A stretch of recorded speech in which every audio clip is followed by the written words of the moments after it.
Ada kan? Nggak ada. Di kita umat Islam ini sering dilarang atas sesuatu yang kita lakukan tanpa dasar hukum yang berkekuatan hukum tetap. Jadi saya minta kalau sudah berani, ya jangan bilang kata saya ya, kalau sudah berani pasang benderanya. Kalau dilarang minta keterangannya begitu. Harus belajar, termasuk nanti nih ada Omikron kayak ada apa kayak, Anda kalau dilarang-larang lagi buka minta resmi. Nanti Anda kan konversi pers bahwa kami dilarang menurut peraturan pemerintah Jawa Timur bla bla bla gitu. Jadi enak. Jangan pidato terus. Kita kalau berbuat jangan menentang peraturan, jangan mana peraturannya yang melarang kita mengibarkan bendera la ilaha illallah di menara-menara masjid. Ya, di beberapa tempat saya lihat berkibar bagus karena pengurusnya bisa menjawab. Ya, ini tugas yang tua-tua, yang sepuh-sepuh ya. Yang muda-muda yang naik, yang masang, yang tua yang diplomasi. Jadi itu aja mau nakut-nakutin. Gara-gara kamu sih gitu. Yang tua berdiplomasi dengan para aparat dan petugas. Yang muda yang pasang bendera, clear. Kemarin juga di Lampung, di Bekasi, itu bisa sholat Idul Fitri, Idul Adha itu di lapangan. Baru denger ya? Kita ini kekurangan negosiator. Kalau kita dilarang, kita minta larangannya apa? Undang-undang mana? Ya, jangan undang-undang mulut dari seorang yang dianggap pejabat lalu mulut dia jadi hukum. Ini berarti negara udah jadi negara komunis. Ya, harus lawan negara kita negara yang berkedaulatan hukum. Oke, nomor 3. Pemberdayaan komunitas. Kita umat Islam perlu menyadari bahwa kita ada pada satu keadaan yang tidak terurus. Masjid banyak. Bagaimana kas masjid? Bagaimana lingkungan sekitar masjid? Yaitu mesti banyak belajar nanti dari Masjid Jogokarian yang di Yogyakarta atau Masjid Al-Falah di Sragen. Yang jelas pemberdayaan komunitas masa awal masuknya Islam abad ke-7, masa penjajahan silih berganti Belanda, Inggris, Jepang hingga masa reformasi umat Islam masih menjadi objek, belum menjadi subjek. Hal ini merupakan kerja perjuangan yang sistematis, militan, cerdas dan tuntas. Ya, jadi para jamaah semua, kita pada pagi ini memahamkan bahwa ada hal-hal yang kita berikan sebagai catatan awal. Yang keempat, penyiapan SDM. Sekarang bapak-bapak, acung tangan, siapa yang anaknya sedang belajar di Akademi Militer, angkat tangan. Anaknya yang sedang belajar di Akabri alias AMN, kan berarti nggak ada perencanaan. Anaknya yang di Akpol, nggak ada ya, berarti kita memang nggak pernah bagi-bagi. Makanya diambil semua sama orang-orang Cina. Jadi orang-orang Cina ini beternak aparat, beternak birokrat. Jadi mereka menjadi penggembala. Sekarang mereka masuk lagi di PNS. Udah semua punya dia, sementara kita nggak punya proyeksi. Warga Muslim rata-rata anaknya jadi guru. Jadi guru bukan salah, tapi jangan harus. Bapak punya anak 5, yang satu guru, yang satu tentara, yang satu polisi, tapi saya nggak berani maksain ya. Banyak yang was-was juga masuk-masuk. Jadi kalau nggak ada, ya kita kapan punya generasi Hugeng lagi? Kapan kita punya generasi Faisal Tanjung lagi? Namanya agak sama Pak, ada Tanjung-Tanjung, tapi Faisal Tanjung bukan Dewi Tanjung ya. Dewi Tanjung itu koslet itu kan. Ya. Jadi yang keempat, penyiapan SDM di satu sisi dan pengambilan peran. Kedua hal ini juga menjadi sangat strategis dalam peran sejarah umat Islam Indonesia. Jadi kita mulai, walaupun mungkin saya bilang sudah sangat-sangat terlambat, mulai hari ini ya, Bapak anaknya berapa? 5, cucunya berapa? 10, istrinya berapa? 1, sayang sekali ya. Kalau istrinya 4, ibu-ibu nggak usah pakai marah, karena ta'adud atau poligami itu hukumnya mubah. Betul loh Ustaz Adi ya? Mubah kan? Kok ketawa? Nggak berani bilang iya? Siapa yang bilang saya salah? Poligami itu hukumnya mubah. Betul apa betul? Nggak berani. Ibu-ibu udah takut. Nah, kampleng kayak gitu. Kan kalau istrinya 4, anaknya 5, anak 5, cucu 10. Kalau istrinya 4 kan berarti anaknya 20, cucunya 100, 40 ya, 40, keren kan? Ibu-ibu jangan marah sama saya. Saya mau cerita kelakuan orang-orang Cina di Indonesia. Di samping mereka mendatangkan Cina-Cina dari daratan Cina. Di sini mereka punya beberapa kelakuan. Kelakuan pertama, kalau anak-anak Cina itu meninggal, biasanya mereka tidak akan melaporkan kepada pihak RT atau RW, karena aktenya akan dipakai oleh pendatang yang dari sana. Yang kedua, mereka punya tradisi menikah lebih dari satu orang. Bahkan yang saya tahu di beberapa pengusaha-pengusaha tertentu itu istrinya ada yang sampai 15 sampai 25. Jadi kalau ibu-ibu tidak pernah menganjurkan suaminya beristri lagi sampai 4, tunggulah kita habis diserbu dari sana datang berbanyak-banyak, di sini punya peternakan anak. Allahu Akbar. Semangat Bapak ya. Saya tidak ingin bergurau. Ini silakan dipertimbangkan aja. Saya bukan sedang menganjur-anjurkan, bukan memanas-manasi. Ini strategi demografi. Ya, kalau untuk masalah ini nanti perlu mendatangkan Ustadz Hafidin ya. Ya, itu master of polygamy. Kalau saya enggak ya. Saya tidak master ya. Tapi mungkin agak pinter dikit. Ketawa dia ya. Gurau. Baik, yang berikutnya. Ada beberapa sentra institusi umat yang perlu dikelola secara profesional. Masjid. Sekarang mulai ada operasi merebut masjid. Masjid-masjid besar yang punya jamaah banyak, yang punya uang infak banyak, itu sekarang direbut oleh oknum-oknum tertentu. Dan ini perhatian buat Masjid Al-Manar. Lakukan barikade yang rapi, status masjid kita, status tanahnya, dan bikin kepengurusan yang berlapis. Ini saya terbuka, saya sebagai pakar PKI ingin mengatakan gerakan merebut masjid sedang terjadi di seluruh Indonesia. Ada yang menggunakan tangan-tangan kekuasaan, ada yang menggunakan tangan-tangan atas nama ormas agama tertentu. Anda jangan bilang mustahil. Siapa yang bilang mustahil dulu FPI dibubarkan? Saya sering ngomong kok sama anak FPI, nggak mungkin kita bubar juga. Sekarang MUI pengen dibubarkan. Setelah itu nanti Muhammadiyah, jadi berarti versus kecil itu. Kecil. Kalau MUI saja, FPI sudah, MUI saja ingin, Muhammadiyah sudah, PKS lagi. Apa kita biarkan? Kita lawan? Siap melawan? Takbir! Cuma 16 orang yang takbir. Yang lain lagi mikir-mikir. Takbir nggak ya? Gitu. Gimana mau ngelawan musuh? Kalau mau takbirnya mikir-mikir, takbir nggak ya? Ya sudah, memang itu bukan kewajiban, minimal komitmen kolektif. Ada beberapa sentra institusi umat yang perlu dikelola secara profesional, yakni masjid, pasar, lembaga pendidikan, lembaga kesehatan, ormas, orpol, institusi lain seperti perbankan, peradilan, birokrasi, dan aparat pelayan rakyat yang lain. Kemarin sudah keluar undang-undang pesantren. Jadi bagi yang belum tahu ya, undang-undang pesantren itu diantara kehebatannya membuat kita sekarang hampir dipastikan tidak bisa bikin pesantren baru. Karena syaratnya ketat. Ini harus milik sendiri, jumlah santri harus sekian, ustadz harus sekian. Ngeri, dan saya amati masyarakat diam aja tuh lahirnya undang-undang pesantren. Yang pusing pengurus pesantren.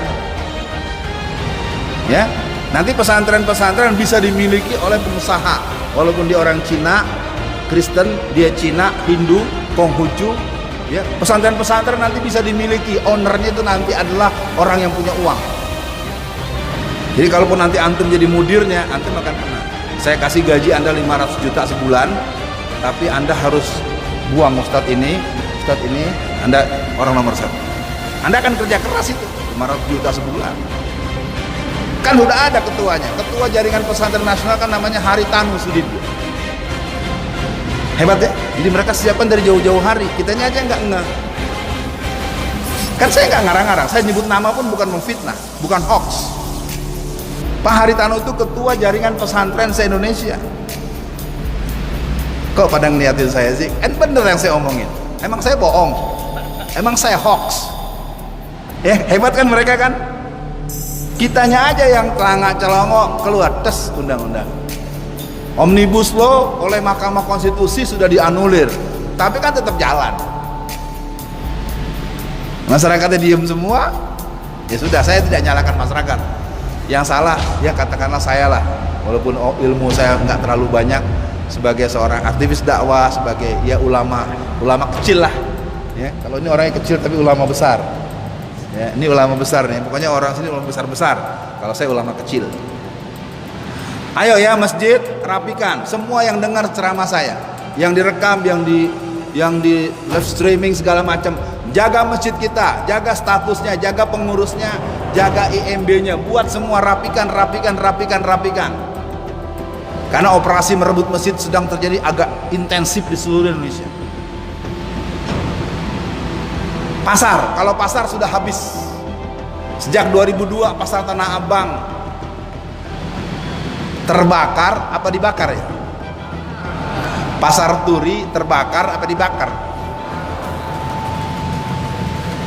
Dari yang namanya pasar Tanah Abang, pasar Senen, pasar arah ke Serang, pasar Panimbang Pandeglang, pasar Curug Kabupaten Tangerang, pasar Sulawesi Selatan, pasar Cianjur, pasar Turi, pasar Klewer. Jadi selama kurang lebih 10 tahun sudah 500 pasar rakyat yang terbakar, kata media.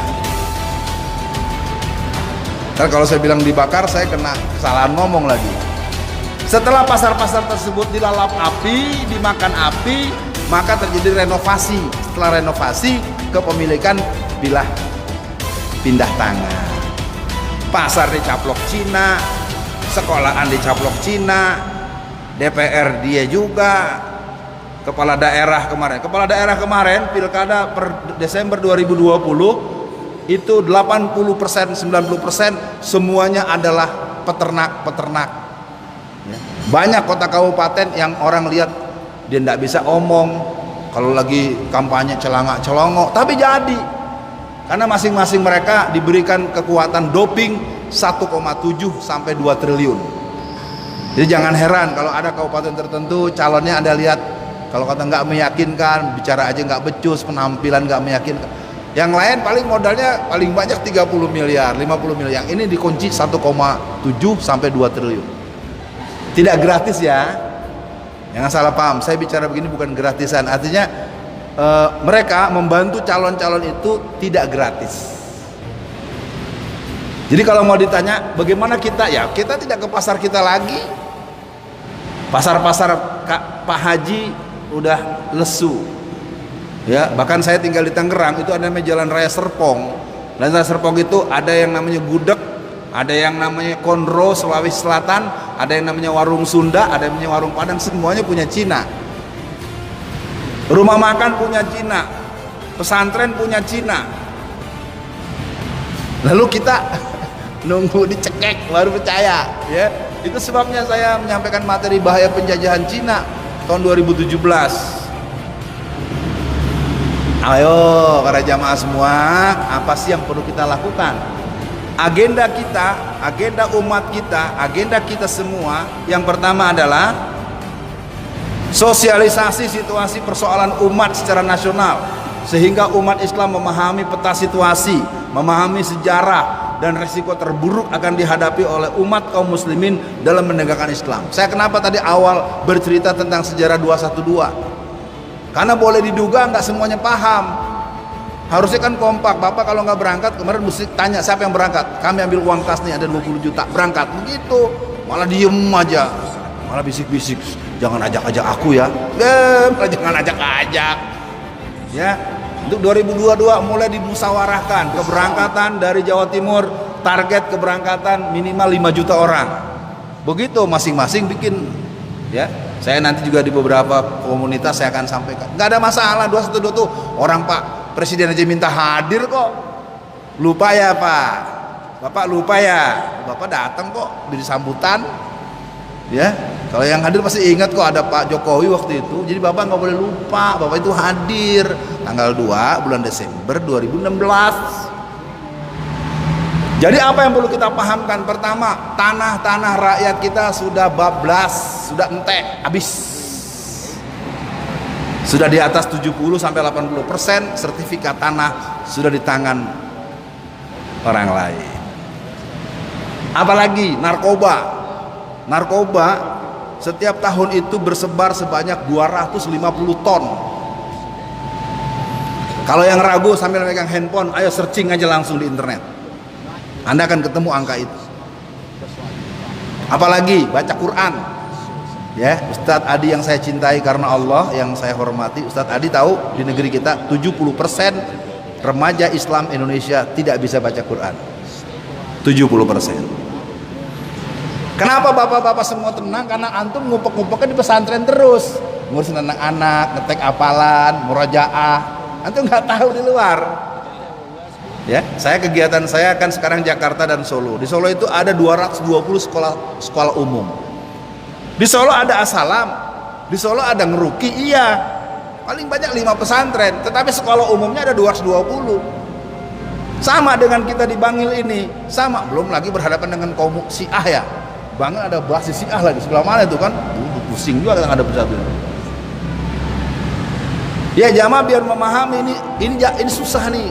Prosesnya lihat nggak efektif. Sosialisasi situasi persoalan umat secara nasional, makanya kemarin untuk beberapa daerah baik di Lampung maupun di Solo Raya, ini buat ibu-ibu ya, kemarin saya minta adakan daurah khusus akhwat. Ya nggak lama sih, cuma 8 jam dari jam 9 sampai asar. Ibu-ibu ini sebenarnya kan banyak yang pengen nanya karena tempatnya jauh, nggak ada kasih mic, alasan syariat kan. Ya, saya tidak nyalahin, bener aja. Cuman kapan mereka punya? Terus kapan kalau kita minta nanti narasumbernya akhwat yang bisa menerangkan persoalan keumatan? Padahal pengajian ibu-ibu dari segala level ada. Siapa ustazah kita yang pakar PKI? Ya kita nggak ada yang dilatih, nggak ada yang digembleng, nggak ada yang dididik. Ini sekarang jam berapa nih? Nggak, saya udah lihat yang pulang udah merintil-merintil nih, janjian dulu. Saya nggak suka. Ini acara bukan pengaji biasa, ini ngaji jarang-jarang. Menurut jam saya sekarang jam 5:18. Janji dulu yang hadir di sini di ruangan ini, jangan ada lagi yang pulang. Bukan nggak boleh pulang, kalau tutup sekarang. Ya. Ini kita lagi mau bicara nasib anak kita, tak buduna min ba'di. Ayo yang udah hadir di ruangan, apa siap sampai jam 6? Belum semua, apa siap sampai jam 6? Ibu-ibu siap? Bapak-bapak diam dulu, kita mau dengar. Ibu-ibu siap? Ibu-ibu siap?